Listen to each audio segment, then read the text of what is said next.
24,75,00,000 রুপিতে Kolkata night রাইডার্সে Mitchell Starc কিংবা 27 কোটি রুপিতে Lucknow super জায়ান্টসে Rishabh পান্থ auction table থেকে আইপিএল খবরের শিরোনামে।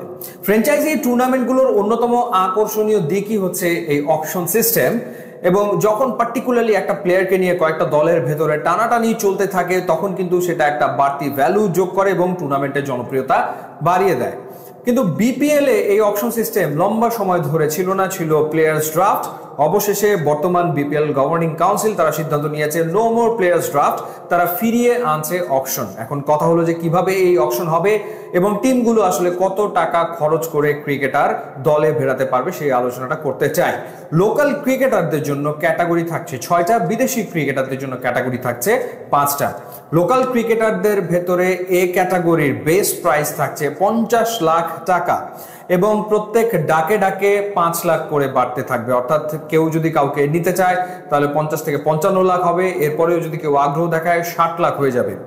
আর বিদেশি ক্রিকেটারদের ক্ষেত্রে এ ক্যাটাগরির জন্য বেস প্রাইস হচ্ছে $35,000 এবং সেটাও প্রতি ডাকে $5,000 করে বাড়তে থাকবে।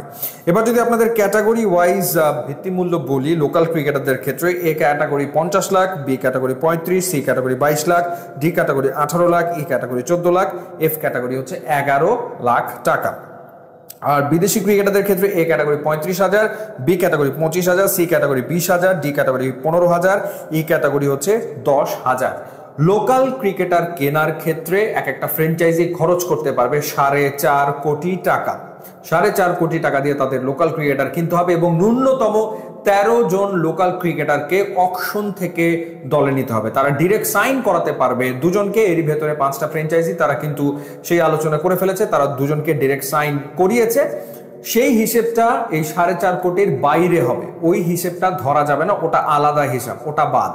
আর বিদেশি ক্রিকেটারদের ক্ষেত্রেও দুজনকে সরাসরি সাইন করানো যাবে এবং নিলাম থেকে অন্তত 2জন বিদেশি ক্রিকেটারকে নিতেই হবে এবং বিদেশি ক্রিকেটারদের জন্য এক একটা ফ্র্যাঞ্চাইজি খরচ করতে পারবে $3.5 লাখ, সব মিলিয়ে $3.5 লাখ।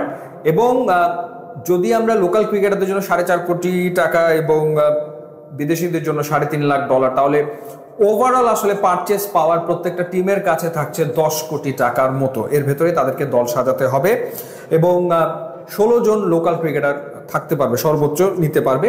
এবং বিদেশিদের ক্ষেত্রে নিলাম থেকে 2জন তারা নিতে পারবে, ম্যাচে ন্যূনতম 2জন খেলাতে পারবে, সর্বোচ্চ 4 জন বিদেশি ক্রিকেটার এক একটা ফ্র্যাঞ্চাইজি টিম আসলে খেলাতে পারবে।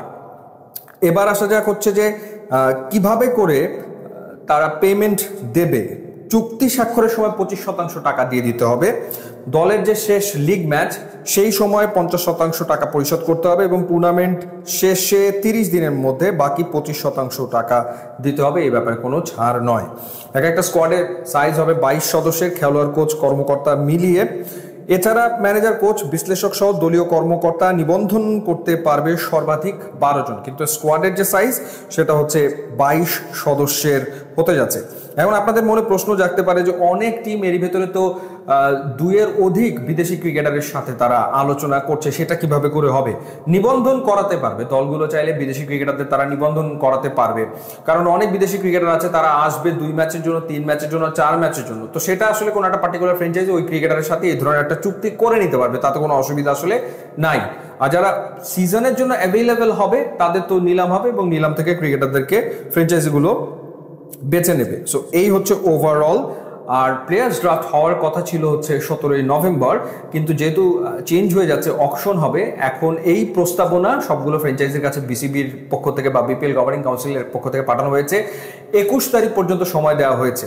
অর্থাৎ 21 তারিখের ভেতরে যদি কোনো ফ্র্যাঞ্চাইজির দ্বিমত থাকে বা তাদের অন্য কোনো ভাবনা থাকে সেটা বিপিএল গভর্নিং কাউন্সিলকে জানাতে হবে এবং তারপরে নিলামের তারিখ, অকশনের তারিখ ঘোষণা করবে বিসিবি বা বিপিএল গভর্নিং কাউন্সিল। সো এভাবেই আসলে আবারও বাংলাদেশ প্রিমিয়ার লিগে ফিরে আসছে অকশন বা নিলাম পদ্ধতি। ইউটিউব এবং